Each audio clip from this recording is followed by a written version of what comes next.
संग्राम की गतिविधियों का एक बड़ा केंद्र था, जिसकी वजह से प्रयागराज भी आजादी की लड़ाई का एक महत्वपूर्ण हिस्सा बन गया। आजादी की बातें करें तो मुझे याद आता है सन 1857 का स्वाधीनता संग्राम, जिसका गवाह मैं खुद रहा हूं। अनेकों भीषण लड़ाइयां मैंने देखी। एक बार तो मुझे लगा था कि बस हमें विदेशी हुकूमत से छुटकारा मिल ही गया, लेकिन इसे बदकिस्मती कहें कि अंत में बाजी पलट गई। परंतु इन युद्ध की वजह से इलाहाबाद एक दिन के लिए ही सही भारत की राजधानी बना। वो दिन था 1 नवंबर 1858। उस दिन प्रयागराज के मिंटो पार्क में एक शाही दरबार लगा था, जिसमें लॉर्ड कैनिंग ने महारानी विक्टोरिया का महत्वपूर्ण घोषणा पत्र पढ़ा।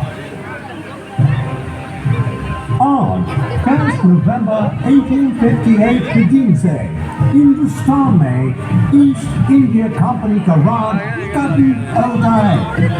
अब से इंडिया में मलिका विक्टोरिया का राज होगा। ब्रिटिश की हुकूमत होगी यहाँ। वो आती है 10 मिनट में तो रहेंगे, नहीं तो चले जाएंगे, लेट हो रहा है ना।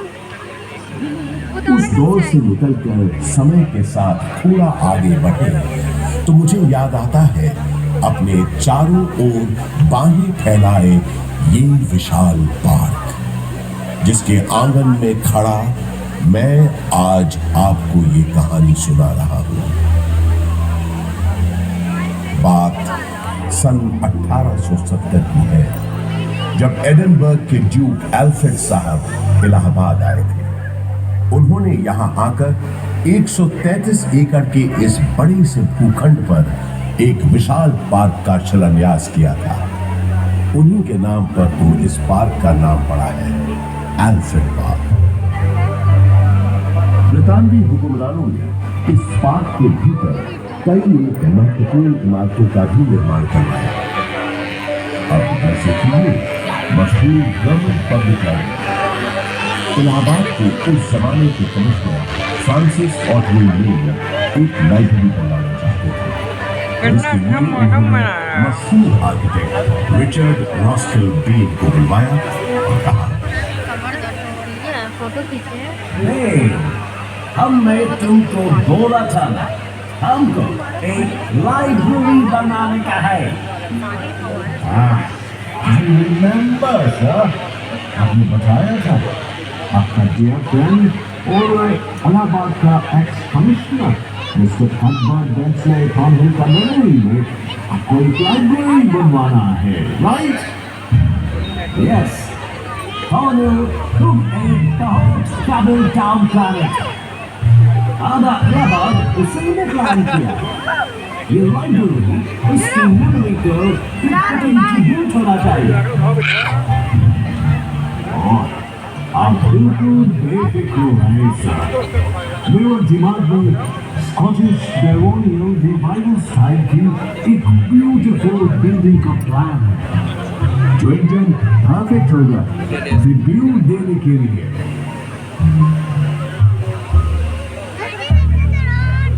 वादे के मुताबिक श्रीमान बेन ने एक बहुत ही खूबसूरत इमारत बनाई, जिसे उस जमाने में थॉर्नहिल मेन मेमोरियल के नाम से जाना जाता था। और आज हम इस शानदार इमारत को गवर्नमेंट पब्लिक लाइब्रेरी के नाम से जानते हैं। यहाँ इस लाइब्रेरी में लगभग 1.25 लाख से भी ज्यादा किताबें और अन्य ऐतिहासिक दस्तावेज मौजूद हैं। पूरे उत्तर प्रदेश में सबसे बड़ी लाइब्रेरी यही है।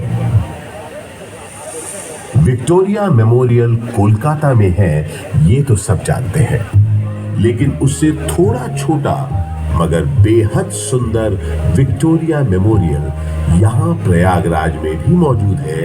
ये बात बहुत कम लोग जानते हैं। इसी पार्क के अंदर महारानी विक्टोरिया की याद में बनी सफेद संगमरमर की इस न्यू गोथिक शैली की छतरी या कैनपी का निर्माण सन 1905 में हुआ था।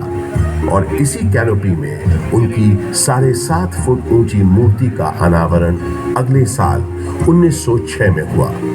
आजकल वो मूर्ति लखनऊ म्यूजियम में रखी है। इसी विक्टोरिया मेमोरियल के बगल में अंग्रेजों ने एक बैंड स्टैंड भी बनवाया। उस जमाने में ब्रिटिश सरकार के ज्यादातर जलसे और दावतें इसी पार्क में हुआ करती थी। उन कार्यक्रमों के दौरान यहां पुलिस बैंड बजाने का रिवाज था।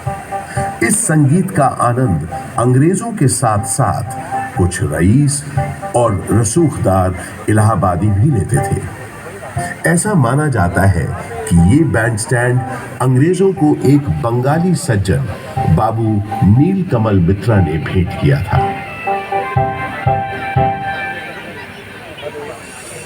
पंडित बृजमोहन व्यास और कुछ अन्य गणमान्य व्यक्तियों के प्रयासों से इलाहाबाद संग्रहालय की एक छोटे से स्तर पर शुरुआत सन 1931 में ही हो गई थी।